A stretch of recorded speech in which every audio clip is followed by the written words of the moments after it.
1절부터 8절까지 있습니다.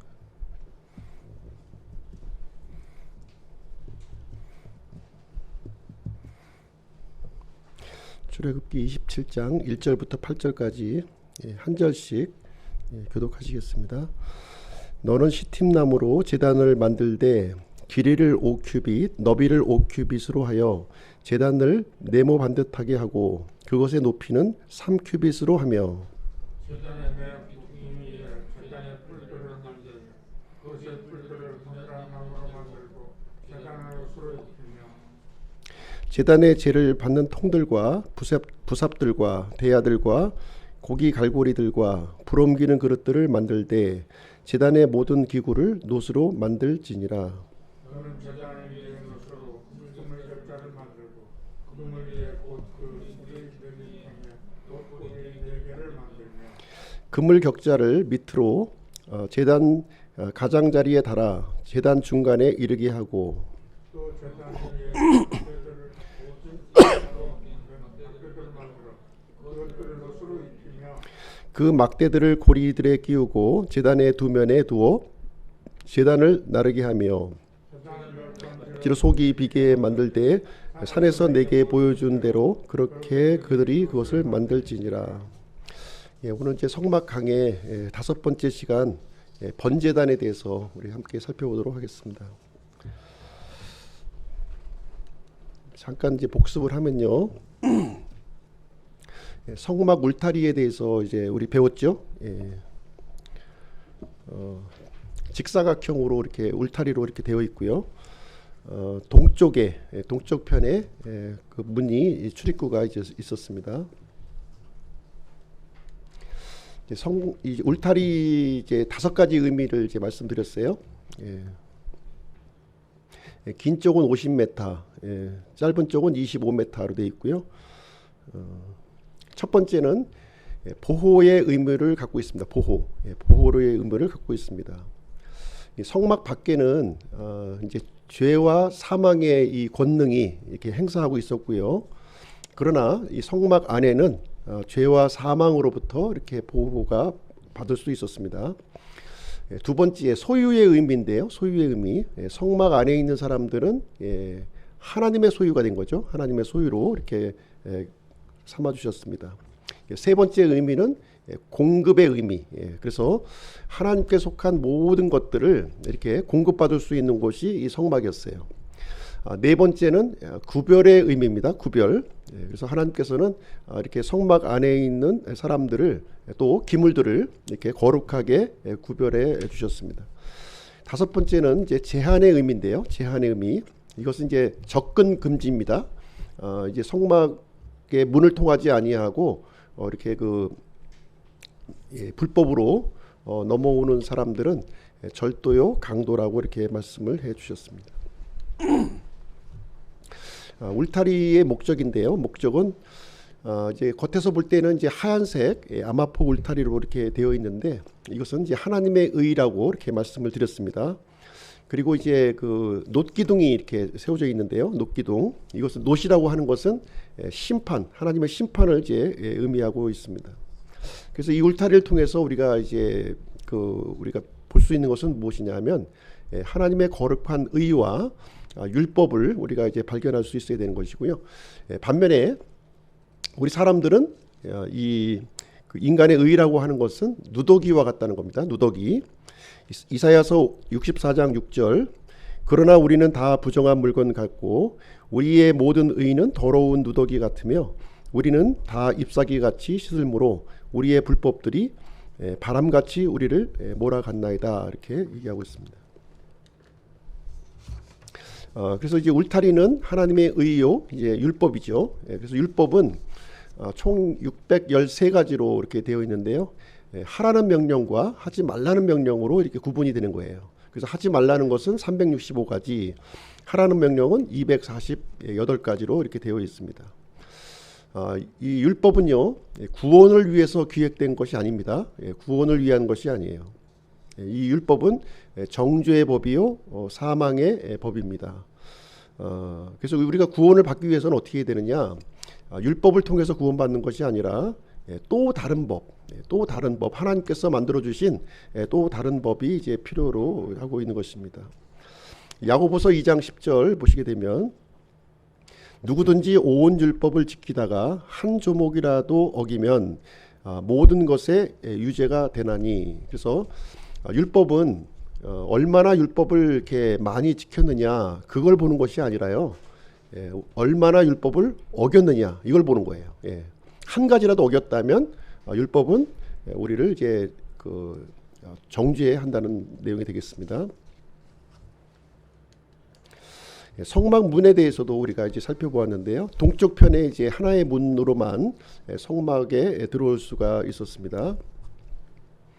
이 문은 구원의 문이요, 은혜의 문이에요. 은혜의 문. 하나님께서 우리에게 만들어 주신 특별한 문이 이제 되겠습니다. 동쪽 편에 이렇게 열려져 있었고요. 유일한 문, 아주 커다란 문으로 이렇게 되어 있습니다. 그래서 이제 폭이 이제 동쪽 편의 울타리가 25m인데요. 울타리 길이가 문의 길이는 10m입니다. 10m. 상당히 넓은 문으로 이렇게 되어 있습니다. 네 가지 현수막으로 되어 있어서 이렇게 아주 이 아름다운 모습으로 이렇게 되어 있었습니다. 누구든지 이렇게 볼 수 있었던 거죠. 누구든지 발견할 수도 있었습니다. 성막에는요 4개의 기둥으로 이렇게 그 구성이 되어 있었습니다. 네 가지 색의 의미에 대해서 좀 말씀드리도록 할게요. 네 가지 색은 예수 그리스도의 사중적인 속성을 설명하고 있습니다. 그래서 청색과 자주색과 주홍색, 흰색으로 이렇게 구성이 되어 있고요. 이것은 이제 각각의 색깔들은 이 복음서를 이제 또 가르쳐주고 있는데요. 청색은 요한복음, 자주색은 마태복음, 주홍색은 마가복음, 흰색은 누가복음을 이제 이렇게 보여주고 있습니다. 계시록에도 이제 4개의 생물이 이제 등장하고 있죠. 거기에 보시면 독수리, 사자, 송아지, 사람 모두 예수 그리스도의 그 사중적인 속성을 설명하는 그런 내용이 되겠습니다. 그래서 이제 예수님은 어떤 분이시냐면 완전하신 하나님이시요 완전하신 사람으로 이 땅에 오신 거예요. 그래서 우리의 완전한 왕이 되시고 또 우리의 완전한 종이 되어 주셨습니다. 이어서 4개의 기둥의 의미에 대해서도 좀 말씀드릴게요.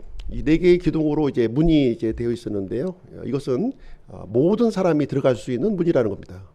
그래서 당시에는 이제 그 4종류의 사람이 있었던 것이죠. 그래서 유대인, 로마 사람, 그리고 그리스 사람, 믿는 사람, 모두를 위한 문이 되겠습니다. 그래서 이제 하나님의 이 초대에서 제외된 사람은 단 한 사람도 없다는 거죠. 이 세상의 모든 사람들을 초청의 대상으로 삼고 있습니다. 특별히 이제 동쪽 문에 대한 메시지를 이제 지난번 말씀드렸어요. 울타리는 모든 사람이 죄인이라고 하는 것을 이제 보여주고 있고요.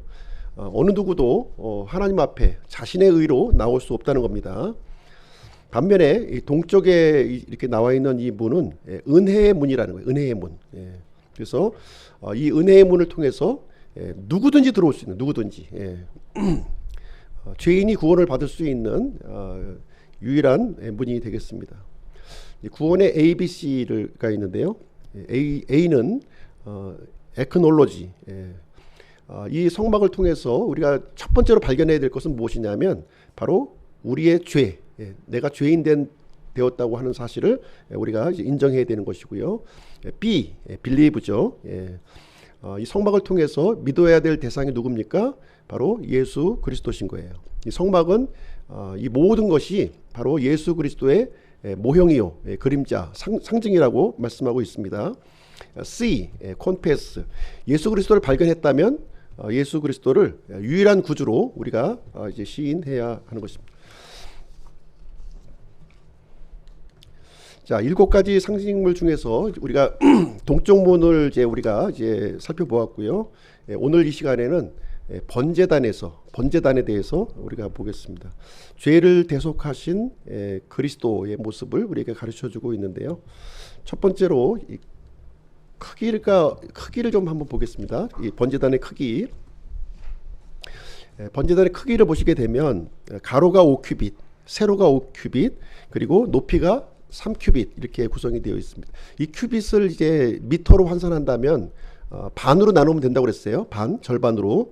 그래서 5큐빗의 절반은 2.5, 그러니까 2.5m가 되는 거죠. 가로가 2.5, 세로가 2.5, 그리고 높이가 1.5m 이렇게 되어 있습니다. 속이 빈 상자였고요. 중간에는 놋그물이 이렇게 걸쳐져 있었습니다. 이 번제단은 성막의 그 기물 중에서 크기가 가장 큰 거예요. 상당히 크죠. 2.5m, 2.5m, 3m면 그 사람을 거기다 이제 비교를 해 놓았는데 일반적으로 이제 그 사람의 그 어깨 높이로 이렇게 보시면 되겠어요. 그래서 옆에 이제 그 막대기가 이렇게 끼워져 있죠. 그래서 이제 이동할 때 이 막대기를 메고 상당히 무거웠을 것 같아요. 무거운 거를 이제 그 메고서 이동을 해야만 했습니다. 이 번제단에서는 1년에 한 5,000마리 정도가 이렇게 이 짐승들이 희생물로 이렇게 들어졌다 이렇게 기록이 나와 있습니다. 번제단의 그 의미에 대해서 한번 보실게요. 이 번자가 태울 번자예요. 태울 번자. 숫자 번이 아니에요. 태울 번자. 이 불태우다 하는 의미를 가지고 있고, 그다음에 제단은 이제 희생물을 도살한다 하는 의미를 가지고 있어요. 그래서 이 번제단은 불을 태워서 희생물을 도살해서 불을 태워서 하나님께 올려드리는 그런 이제 단이 되겠습니다. 그래서 이 번제단에서는 이제 흠없는 짐승들이 도살되고 이렇게 불로 태워지게 되었습니다. 이 피는요, 이 번제단 제단의 그 사면 4가지 면에 이렇게 그 피가 이제 뿌려졌고요.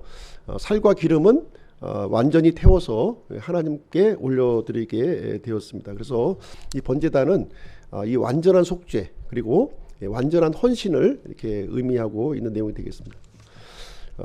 그래서 이 번제단은 희생물로 드려지신 우리의 대속물로 드려주신 예수 그리스도를 이렇게 상징하고 있는 것이죠.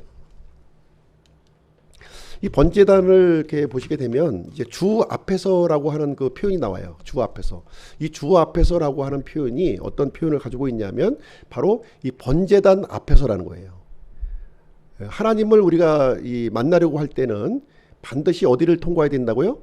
번제단을 통과해야 돼. 번제단이 통해서만 하나님 앞에 우리가 설 수가 있는 것입니다. 그래서 레위기 15장 15절에도 보면 주 앞에서 속죄할지니라, 이 말은 번제단 앞에서의 속죄를 이제 얘기하고 있는 것이고요. 레위기 16장 7절에서 주 앞에 그것들을 둘지니라 이렇게 했을 때도 이 번제단 앞을 여기서 지칭하고 있는 말이 되겠습니다. 레위기 16장 18절에서도 주 앞에 제단, 이 제단이 하나님 앞에 있다는 거예요. 하나님 바로 앞에 이제 이 번제단이 놓여져 있고요. 그래서 사람이 이 하나님을 만나기 위해서는 반드시 번제단을 이렇게 통과해야만 하나님을 뵐 수 있게 되는 것입니다. 그래서 희생물의 속죄 없이는 우리가 하나님 앞에 나아갈 수가 없는 거예요. 그래서 이제 우리가 이제 하나님을 만나기 위해서는 성막의 그 유일한 문, 동쪽으로 나와 있는 문을 이렇게 통과해야 되는 것이고요. 그리고 이 번제단에서 이 흘려진 그 희생물의 이 피를 통해서 하나님을 만나게 되는 것이죠. 그래서 우리도 유일한 이 문이신 예수 그리스도와 그분께서 흘리신 이 대속의 그 피를 우리가 믿을 때 우리가 그 죄 용서와 구원을 받게 되는 것입니다. 자, 속죄 없이는 하나님을 만날 수가 없다는 거예요. 속죄 없이는 하나님을 만날 수가 없다. 왜 그렇습니까?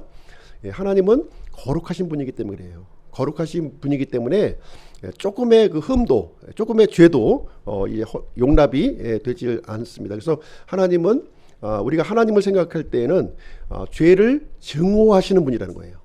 죄를 내가 품고서 하나님을 만난다고 하는 거는 있을 수가 없는 일이에요. 즉사하는 거예요. 죄를 품고서 하나님을 만날 때는 즉사하게 되는 거예요. 그래서 우리 하나님을 만날 때는 두려운 마음을 가지고 이 속죄를 통해서 하나님을 이렇게 만나게 되어야 하는 것입니다. 그래서 이 번제단은요, 완전히 그 희생물이 불로 태워진 거예요. 마치 죄를 이렇게 불태우시는 하나님의 이 속성이 여기에 이제 담겨져 있는 것이죠. 우리가 죄에 대한 직시가 없이 우리는 하나님을 만날 수가 없다는 것입니다. 그래서 여기 번제단을 통해서 우리가 이제 취해야 될 태도는 뭐냐? 회개예요, 회개. 그래서 죄에 대한 생각과 행동을 바꾸는 거예요. 생각만 바꾸는 게 아니에요. 행동까지 같이 바꿔야 되는 겁니다. 이 회개라고, 진정한 회개라고 하는 것은 이 생각과 행동, 죄에 대한 생각, 행동을 바꾸는 것이 회개입니다. 그래서 하나님 앞에서는 이렇게 죄를 합리화해서는 안 돼요. 합리화해서는 안 됩니다. 그리고 죄를 품은 채 하나님 앞에 나와서도 안 되는 거예요. 그래서 죄를 품고서 하나님 앞에 나오는 것을 하나님이 제일 증오하시죠. 이거는 제일 증오하시는 겁니다. 분명한 회개를 통해서 나의 생각과 행동을 분명히 바꾼 상태에서 하나님을 만날 수 있는 것이고요. 하나님을 섬길 수 있다고 하는 사실입니다. 그래서 하나님은 우리의 속중심을 이렇게 꿰뚫어 보고 계시는 분이 되시겠습니다. 자, 그리고 이 번제단은 지옥불을 이제 상징하고 있는데요. 지옥불을 이제 상징하고 있는데 이 그 불, 번제단의 불은 하나님의 심판을 이렇게 상징하고 있는 것이죠. 그래서 지옥불과 같이 이 번제단의 불은 꺼지지 않았어요. 계속해서 불이 쉼 없이 이제 불타고 있었는데요. 우리 교회에서도 이 꺼트려서는 안 되는 불이 있다는 거예요. 꺼트려서는 안 되는 불. 그것은 뭐냐면 번제단의 불이죠. 첫 번째는 이것은 회개의 불이에요. 회개의 불. 회개의 불이 끊이지 않아야 되는 거예요. 두 번째 등잔대의 불인데요. 등잔대의 불은 섬김의 불입니다. 하나님을 섬기는 불이 꺼져서는 안 되는 것이고, 세 번째는 향제단의 불이에요. 향제단의 불. 이 교제의 불이 또 꺼져서는 안 되는 거예요. 그래서 이 모습을 또 우리에게 또 상징적으로 보여주고 있습니다. 지옥이 아래에 있는 것처럼 번제단도 아래에 있었죠. 그리고 지옥이 가득 차지 않았던 것처럼 번제단도 가득 차지 아니했습니다. 그래서 번제단에서는 끊임없이 희생물이 불태워지고 없어지는 그런 공간이 되겠습니다. 그래서 우리가 번제단을 통해서 분명하게 발견해야 될 것은 무엇이냐면 죄의 본질을 직시해야 된다는 거예요. 죄의 본질을 분명히 직시를 해야 되겠습니다. 자, 번제단의 그 재료를 한번 보실게요. 번제단 재료를 보시게 되면 이제 시팀나무로 이렇게 되어 있는데요. 시팀나무. 이제 개역 성경에는 이제 조각목 이렇게 표현하고 있는데 광야에서 아무렇게나 자라는 그런 나무가 되겠습니다. 이것은 예수 그리스도의 인성을 우리에게 보여주고 있는 것이 되겠습니다. 그 다음에 이제 이 시팀나무를 이제 노수로 이렇게 입혔어요. 노수로 이렇게 덮였는데 이 노스는 금속 중에서 이렇게 아주 그 내열성이 강한 금속이에요. 이 불에 강하다는 거죠. 불. 그래서 어떤 그 이제 내용물이든지 이게 노수로 이렇게 감싸게 되면 아무리 이렇게 불에 타도 그 안에 있는 내용물은 이제 불타지 않는다는 것이죠. 그래서 섭씨 한 1000도까지 이렇게 그 견디는 그 특성을 이제 가지고 있습니다. 이것은 무엇을 우리에게 가르쳐주고 있냐면 하나님의 이 격렬한 심판, 이 진노의 심판을 견디면서 죄값을 다 치러주신 예수 그리스도의 모습을 우리에게 이제 가르쳐주고 있습니다. 로마서 4장 25절 말씀을 보시게 되면 그분께서는 우리의 범죄들로 인해 넘겨지셨으며 우리를 의롭다 하시려고 다시 일으켜지셨느니라 이렇게 얘기하고 있습니다. 자, 네 번째로 우리가 이제 볼 수 있는 것은 이제 번제단에는 사방 네 군데에 뿔이 달려 있었어요. 뿔이 이제 달려 있었는데 이 각각의 뿔이 이제 의미하는 바가 있다고 하는 사실이죠. 이 뿔은 이제 이 거기에 희생물로 드려지는 이 고기를 이렇게 걸어주는 용도로 이렇게 사용을 했었는데요. 이 뿔이 성경을 말씀을 보시게 되면 이 뿔의 의미를 우리에게 이제 가르쳐주고 있는데 첫 번째는 생명의 뿔이라는 거예요. 생명의 뿔. 누구든지 이 생명의 뿔을 붙잡는 자는 자기 목숨을 이제 건질 수가 있었다는 거예요. 그래서 열왕기상 1장 50절 내용에 보시게 되면 이 솔로몬에게 이제 반역을 했던 이 아도니아가 자기 목숨을 이제 살리기 위해서 이 제단의 뿔을 이렇게 붙잡는 장면이 기록되어 있고요. 또 열왕기상 2장 내용에 보시게 되면 이 요압 장군이 있어요. 요압도 역시 자기 목숨을 이렇게 구명하기 위해서 제단에 들어가서 이렇게 뿔을 붙잡는 내용이 있습니다. 그럼에도 불구하고 이 아도니아와 이 요압은 이제 죽임을 당했죠. 죽임을 당했습니다. 그러나 이 갈보리 십자가, 예수님께서 못 박히신 갈보리 십자가를 믿음으로 붙잡으면 우리 죽지 않는다는 거예요. 영원한 생명을 얻는다고 말씀해 주고 있습니다. 두 번째로 이 번제단의 뿔은 구원의 뿔을 이렇게 또 상징하고 있는 거예요. 구원의 뿔. 우리의 구원의 그 영원한 안전 보장을 이제 우리에게 알려주고 있는 내용이 되겠습니다. 세 번째로 이 그 제단의 뿔은 능력의 뿔이에요. 능력의 뿔, 권능의 뿔이라는 것이죠. 로마서 1장 16절인데요. 로마서 1장 16절. 로마서 1장 16절 같이 한번 찾아보실까요? 로마서 1장 16절 신약성경. 로마서 1장 16절 보겠습니다. 로마서 1장 16절 신약성경 227페이지입니다. 227페이지 16절 같이 한 목소리로 한번 읽어보겠습니다. 시작. 내가 그리스도의 복음을 부끄러워하지 아니하노니 이는 그 복음이 믿는 모든 자에게 구원을 주시는 하나님의 권능이 있기 때문이라. 먼저는 유대인에게요 또한 그리스인에게로다. 그래서 이 하나님의 권능이 있다는 거예요. 이 복음은 권능, 능력, 파워 같은 말입니다. 그래서 이 권능이라고 하는 단어의 그 그리스어는 디나미스라는 그 단어를 사용해요. 이 디나미스라는 단어에서 어떤 단어가 나왔냐면 다이너마이트가 나온 거예요. 강력한 파워를 얘기해주고 있는데요. 이 복음은 하나님의 권능이라는 거예요. 어떤 권능이에요? 죄 용서와 구원의 능력이 여기에 담겨져 있다. 이제 얘기를 해주고 있습니다. 그래서 번제단의 뿔은 생명의 뿔, 구원의 뿔, 능력의 뿔 이런 의미를 이제 가지고 있다 이렇게 말씀드렸고요. 다섯 번째로 번제단의 불에 대해서 좀 말씀드릴게요. 번제단의 불. 이 번제단이 이렇게 그 이제 하나님의 지시로 이렇게 완성이 되었을 때 최초의 불, 이 번제단에 붙여진 이 최초의 불은 하나님께서 직접 붙이셨다는 거예요. 하늘에서 불을 이렇게 내리셔가지고 직접 그 불을 붙여 주셨습니다. 그리고 이 처음에 하나님께서 주신 이 불이 꺼지지 않도록 계속해서 이렇게 관리가 되어야 했다는 거예요. 꺼트려서는 안 되었어요. 꺼트려서는 안 되었고요. 그런데 이제 그 이 레위기 10장에 보시게 되면 나답과 아비후, 이제 아론의 아들이죠. 아론의 첫째 아들과 둘째 아들인데요. 이 나답과 아비후가 제사장으로 이렇게 임명된 다음에 분향을 하는데요. 향제사를 드리는데 이때 번제단의 그 불, 하나님의 불을 사용하지 않고 이상한 불을 갖다 드린 거예요. 이상한 불, 다른 불을 드린 거죠. 그랬을 때 하나님께서 이렇게 그 사람의 두 사람의 목숨을 즉시 데려가 주시게 되었습니다. 그래서 우리가 이제 하나님을 섬길 때에는 하나님의 방법으로 섬겨야 되는 거예요. 내가 이렇게 하면 뭐 괜찮겠지, 내 생각대로 이렇게 그 사람의 방식대로 섬기는 것이 아니라 하나님께서 정하신 방법으로 섬겨야 된다는 것입니다. 자, 이 번제단이 이제 보시게 되면 이제 여러 가지 보조 기구들이 또 있어요. 보조 기구들이 있는데 출애굽기 27장 3절입니다. 출애굽기 27장 3절 같이 한번 읽어보실게요. 시작. 제단의 제를 받는 통들과 부삽들과 대야들과 고기 갈고리들과 불 옮기는 그릇들을 만들되 제단의 모든 기구를 노스로 만들지니라. 여기 보면은 5가지의 기구들이 나오죠. 지금 5가지의 기구들이 나오는데 모두 뭐로 만들었어요? 노스로 만들었다는, 노스로 만들어졌는데 이 각각의 의미를 좀 한번 좀 생각을 좀 해보도록 하겠습니다. 첫 번째는 제단의 제를 담는 통이에요. 통.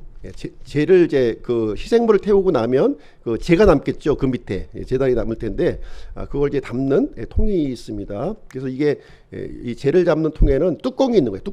뚜껑을 이렇게 덮었습니다. 그래서 뚜껑으로 덮어서 제를 수거하고 이 제를 이제 아무렇게나 또 하는 것이 아니라 지정한 장소에 갖다 버려야 된다는 거예요. 진영 밖에 있는 지정된 장소에 그 타다 남은 그 제들을 갖다가 버려야 되겠습니다.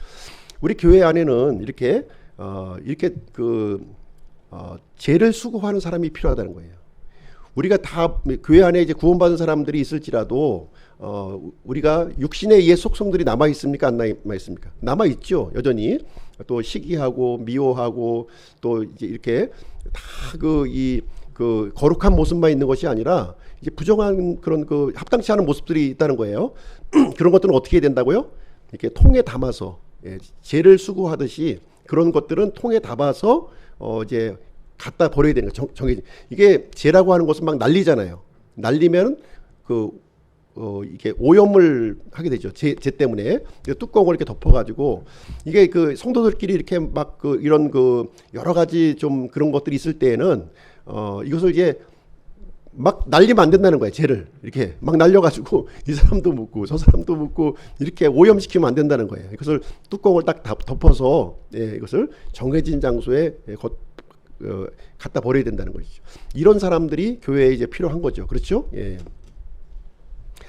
자, 두 번째는 이제 부삽이 또 필요했어요. 이걸 긁으려면 또 부삽이 필요하잖아요. 재를 긁을 때도 부삽이 필요하고, 이 나무들을 이렇게 하려면 손으로는 할 수가 없는 거예요. 손으로 하면은 그 화상을 입죠. 그러니까 이제 나무 부삽으로 이렇게 그 불이 꺼지지 않도록 이게 다 타서 남은 것 재는 긁어내고, 그 다음에 또 불씨가 다 이렇게 또 살아날 수 있도록 이 사부를 이렇게 모아서 태울 수 있도록 하는 거예요. 그래서 교회 안에도 어떤 사람이 필요해요? 부삽과 같은 성도가 필요하다는 거예요. 부삽과 같은 성도 이렇게 그렇죠? 예, 그래서 이게 부삽과 같은 성도가 어떤 사람입니까?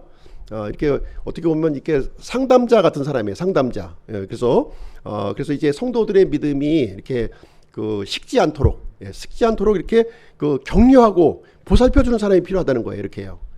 무슨 얘기인지 아시겠습니까? 그래서 이제 우리가 살다 보면 의기소침할 때도 있고 또 감정으로 또 이렇게 낙담될 때가 있잖아요. 이럴 때 이렇게 이 불이 식지 않도록 이렇게 격려해주고 그런 성도가 이제 필요하다는 것을 우리에게 알려주고 있고요.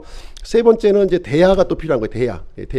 대야는 이제 어떤 용도였냐면 이제 고기들을 이제 희생물을 이제 절단을 하잖아요. 절단하면 이 고기들을 이제 이 번제단 쪽으로 이제 운반할 때 피가 이렇게 떨어지는 거를 그냥 막 손으로 들고 가서 이렇게 던져 넣는 게 아니라 이렇게 대야에 담아서 이렇게 해서 이렇게 이 제단에 버리는 거죠. 그래서 희생물 조각들을 담는 그릇이에요. 희생물들을 이제 번제단으로 이렇게 나르는 데 사용을 했었던 것인데요. 이 교회 안에도 이렇게 대야 같은 성도가 필요하다. 대야 같은 성도. 대야 같은 성도는 뭡니까? 예, 전도하는 사람이에요. 전도하는 사람. 사람을 이렇게 교회 안으로 이렇게 복음을 전해서 이렇게 데리고 오는 사람들 있잖아요. 그렇죠? 이런 성도가 많으면 많을수록 교회가 부흥하는 거예요. 그렇죠? 가만히 있으면 아무 사람도 안 와. 아무 사람도 안 오는 거예요. 이게 자꾸 사람들을 끌어오는 사람이 있어야 된다. 끌어오는 사람이. 그런데 특별한 재능이 있는 사람들이 있죠. 보면은. 예. 그래서 이런 성도들을 의미하고 있고요. 네 번째는 고기 갈고리가 또 있어요. 고기 갈고리. 예, 손으로 이렇게 만지는 게 아니라 갈고리를 딱 찍어서 이렇게 빠지지 않도록 이렇게 하는 것입니다. 그래서 교회 안에도 갈고리 같은 성도가 필요하다는 갈고리 같은 성도. 이 갈고리 같은 성도는 뭐예요? 예, 이 갈고리 같은 성도는 양육하는 사람이에요. 양육. 예, 전도하는 사람이 있으면 전도만 하면 뭐해? 다 내보내는데 다 내보내면 안 되잖아요. 딱 갈고리 찍어가지고서 못 나가게 못 나가게 양육하는 사람이 이렇게 말씀 가운데 이렇게 잘 성장해 나갈 수 있도록 정착할 수 있도록 도와주는 사람 바로 그런 사람이 바로 이제 갈고리와 같은 성도이다 이렇게 보시면 되겠습니다. 다섯 번째로 우리가 또 볼 것은 뭐냐면 불을 옮기는 그릇이라고 그랬어요. 불을 옮기는 그릇. 불은 불을 손으로 옮길 수 없잖아요. 그죠? 예, 그러니까 이 불씨를 옮기는 것인데, 이렇게 옛날 우리 보면은 뭐죠? 이게 화로? 예, 화로 같은 거예요. 화로 같은. 불씨를 이제 옮기는 이런 그릇. 이 불씨가 이제 많은 용도로 쓰여지는 거예요. 이게 또 등잔 때 불을 붙일 때도 사용하고 또 분향단에 또 이렇게 향을 또 드릴 때도 이 불이 번제단 불을 사용하고 있는 것입니다. 우리 교회에도 역시 이런 불이 필요한 거죠. 그렇죠. 이런 불이 필요한 거예요. 그래서 성령님의 불이 있어야 된다. 성령님의 불. 또 어떤 사람들 보면은 이렇게 막 불씨를 막 끄트리는 사람이 있어. 예, 그러면 안 되는 거죠. 그죠? 막 이렇게 기도의 불이 막 이렇게 우리 이은복 형제님 기도하는 것처럼 기도의 불이 막 그냥 막 폭발적으로 막 일어나고, 또 예배 드릴 때도 그냥 막 예배의 불이 막 이렇게 올라나고, 찬양을 또 드릴 때도 막 이렇게 막 그냥 찬양이 그냥 막 은혜롭게, 은혜롭게. 제가 찬양하면 이제 은혜가 안 되죠. 찬물을 탁 끼얹어가지고 그런 현상이 일어나는데, 또 교제의 불도 일어나야 되는 거예요. 교제가 일어나면 뭐 그냥 꿀 먹은 벙어리처럼 앉아 있어가지고 아무 말도 안 하고 이렇게 하면 이제 꺼지는 거죠, 그죠? 그래서 이렇게 막 활기 있게 막 이렇게 만들어주는 이 불을 옮기는 그릇과 같은 그런 성도가 필요하다. 그래서 이제 교회 안에는요, 이 번제단에 다양한 이 보조기구가 있었던 것처럼 교회 안에는 이렇게 다양한 그릇이 필요하다. 그래서 신약 성경을 보시게 되면 이 그릇을 무엇에 비유하고 있어요? 우리 믿는 사람에게 비유하고 있는 거예요. 믿는 사람. 그래서 디모데후서 2장 20절 21절 한번 같이 한번 읽어볼게요. 시작.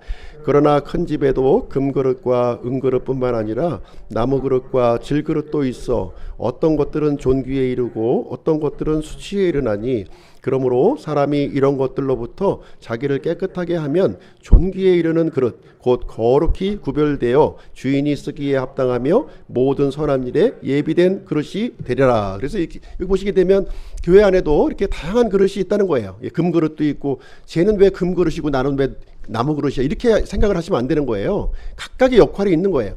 중요한 건 뭐냐? 깨끗한 것이죠. 깨끗한 게. 무슨 그릇이냐, 무슨 재질이냐가 중요한 것이 아니라 깨끗한 게 중요하다는, 깨끗해야 하나님께서 사용하신다는 것을 우리에게 말씀해 주고 있습니다. 자, 번제를 드리는 장면을 한번 보시게 되면, 번제를 이제 레위기 이제 1장에 나와 있는데요. 흠없는 수컷을 준비하는 거예요. 흠없는 제물을 이렇게 헌물을 이렇게 준비를 해야 됩니다. 그리고 흠없는 제물을 성막으로 가지고 와서 그 이제 이 헌물을 드리는 사람이 그 짐승 위에 이제 손을 얹는 거죠. 손을 얹어서 이제 자신의 죄를 고백하는 거예요. 거기서 그리고 그 다음에 그 사람이 짐승을 잡는 겁니다. 칼로 이제 목을 따고요. 또 가죽을 벗기고 토막을 내는 일을 이제 진행을 하게 되는 것이죠. 그리고 이제 피를 담아서 누구에게 주냐면 제사장에게 넘겨주는 거예요. 그럼 제사장은 그 피를 가지고 제단 사면에 이렇게 뿌리게 되었고요. 그 다음에 가죽을 벗기고 이제 각을 떠서 이제 각을 떤다고 하는 것은 무슨 얘기냐면 토막을 낸다는 거예요. 토막, 이렇게 머리 따로, 몸통 따로, 다리 따로 이렇게 뭐 이렇게 그 따로따로 이렇게 내는 겁니다.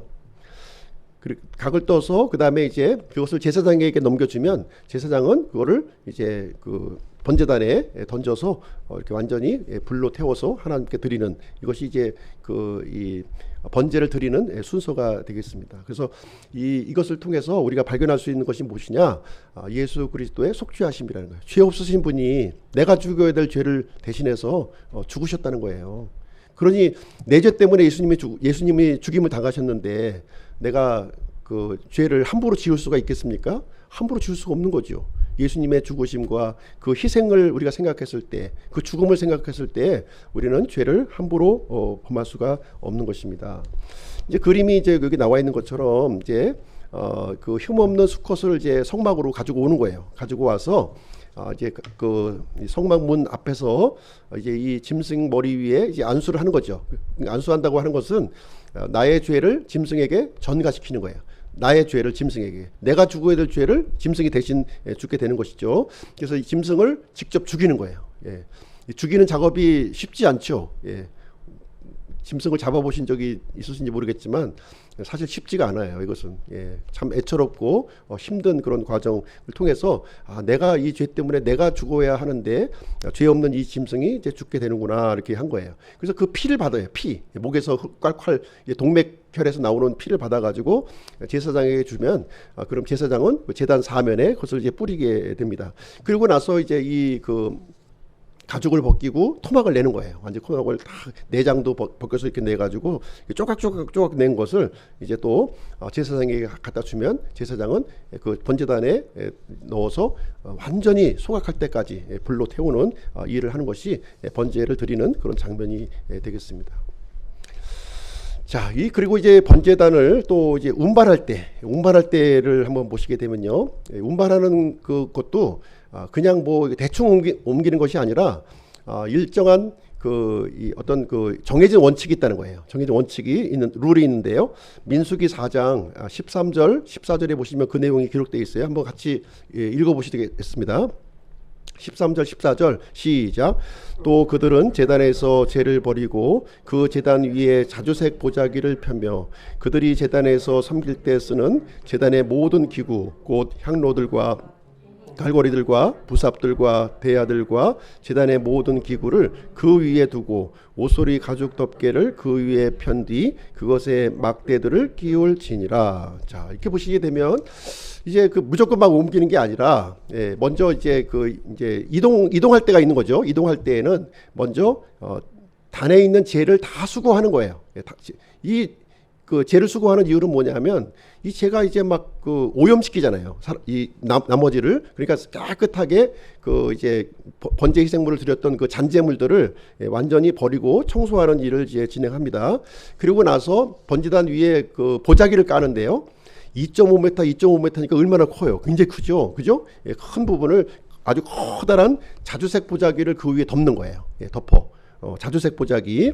그 다음에 덮은 다음에 그 위에다가 아까 얘기했던 보조 기구들 있잖아요. 보조 기구들 5가지 보조 기구들을 그 보자기 위에 올려놓습니다. 워낙 번제단이 크다 보니까 다 들어가요. 그 안에.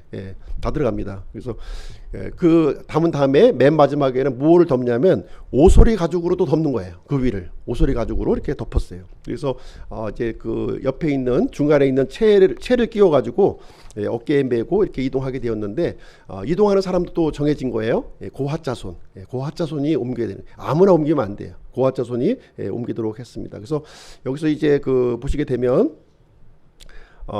이 자주색 보자기는 예수 그리스도의 왕권을 상징하는 거죠. 왕권을 상징하는 것이고요. 이 왕권을 상징하는 이 보자기 위에 5가지 기물들을 거기다 보조 기구들을 넣었다고 그랬어요. 이 보조 기구들은 누굴 얘기합니까? 우리 성도들 얘기하는 성도들.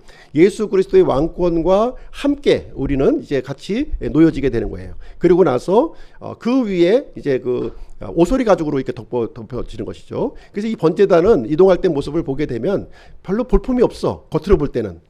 저게 뭐야? 무슨 뭘 들고 가는 거야? 이렇게 생각을 한단 말이죠. 그러나 그 안을 들여다보면 예수 그리스도의 왕권과 또 이 성도들이 함께 이렇게 있는 그 모습이 자주색 보자기에 이렇게 놓여져 있는 것을 우리는 이제 발견하게 된다 하는 것이 되겠습니다. 그래서 이 순서를 보시게 되면요. 제단 위에 재를 버린다는 거죠. 재를 먼저 버린다는 것이. 번제단은 어떤 장소라고 그랬어요? 속죄의 장소. 속죄의 장소라고 이제 말씀을 드렸잖아요. 그렇죠? 그래서 죄가 많을수록 희생물이 많이 드려지는 거죠. 희생물이 많이 드려지게 되고 희생물이 많이 드려지게 되면 뭐가 또 많이 나와요? 재가 또 많이 나와요. 재가 이렇게 많이 나오게 되는 것입니다. 그래서 이 번제단을 운반하기 위해서는 제일 먼저 해야 될 절차가 바로 이 재를 잘 처리해야 되는 것이 재를. 그래서 재가 날리게 되면 여러 가지 심각한 오염을 이렇게 발생하게 되니까 이것을 잘 이렇게 뚜껑 있는 곳에 담아가지고 이제 일정한 장소 거기에 이제 버리게 되었습니다. 그리고 이제 두 번째는 자주색 보자기, 예수님의 왕권을 상징한다 이렇게 얘기하고 있습니다.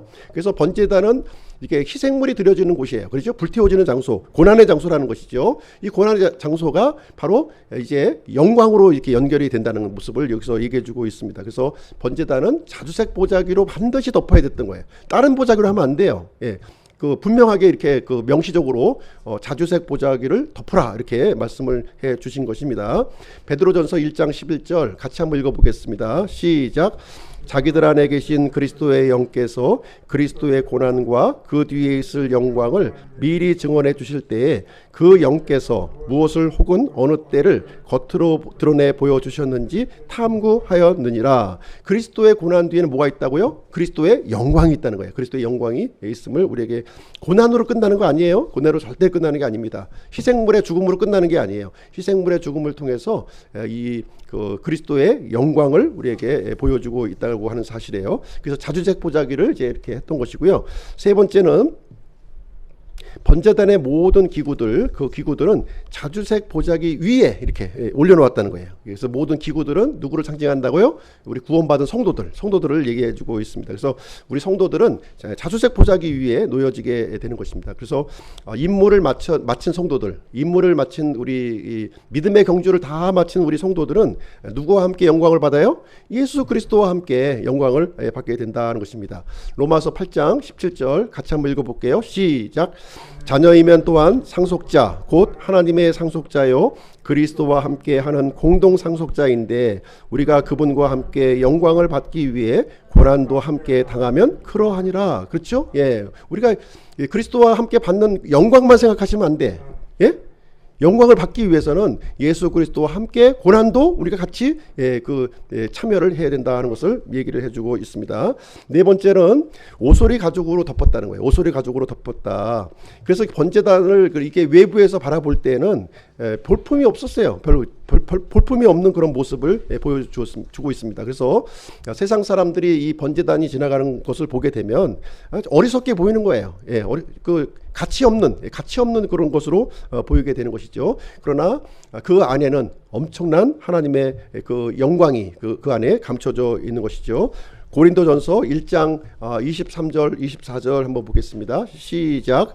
우리는 십자가에 못 박히신 그리스도를 선포하노니 그분은 유대인에게는 걸려 넘어지게 하는 것이요 그리스인들에게는 어리석은 것이지만 부르심을 받은 자에게는 유대인들에게나 그리스인들에게나 그리스도는 하나님의 권능이요 하나님의 지혜이시니라 이렇게 얘기하고 있습니다. 그래서 유대인들이 볼 때는 걸려 넘어지는 것이었어요. 이 십자가가. 그렇죠? 그리스인들에게는 어리석은 것처럼 보였다는 거예요. 십자가가. 그렇지만 우리 부르심을 받은 자, 우리 구원받은 사람들에게는 이 볼품없는 이 십자가가 하나님의 권능이요 하나님의 지혜라고 이렇게 우리에게 말씀을 해주고 있는 내용이 되겠습니다. 그리고 다섯 번째로 이 번제단을 이동할 때는요 반드시 어깨에 메고서 이동해야 됐다는 거예요. 예.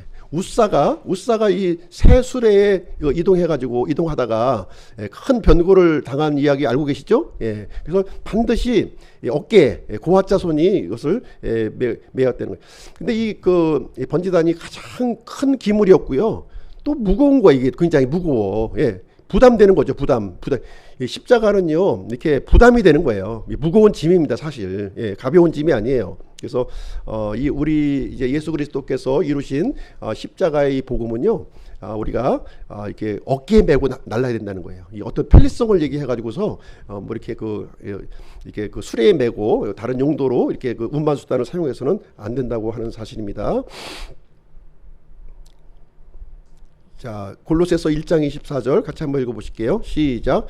이제 나는 너희를 위해 내가 고난당하는 것을 기뻐하며 그리스도의 고난들 뒤에 있는 것을 그분의 몸 곧 그 교회를 위해 내 육체 안에 채우노라. 그래서 사도 바울도 이 복음을 전하는 데 있어서 이 복음을 전하는 이 부담, 이 무거움을 이렇게 친히 이렇게 감당하는 것을 기쁨으로 여겼다는 거예요. 비록 힘든 일이지만 기쁨으로 감당하고 여겼다는 것을 얘기해 주고 있습니다. 자, 그러면은 이제 번제단 이 교훈을 한번 보실게요. 마지막입니다.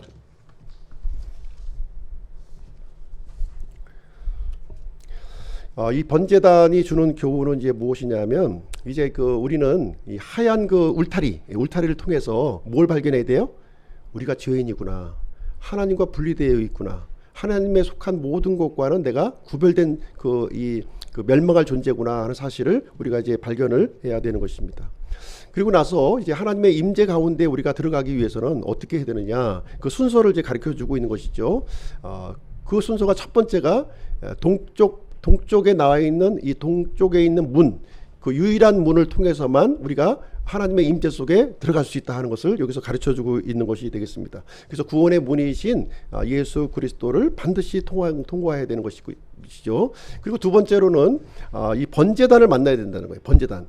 예, 이 문만 들어가서는 안 돼요. 문만 들어가서는 안 되고 그 다음에 번제단을 반드시 통과해야 됩니다. 이 번제단은 예수 그리스도의 이 십자가 대속을 얘기하고 있는 것이고요.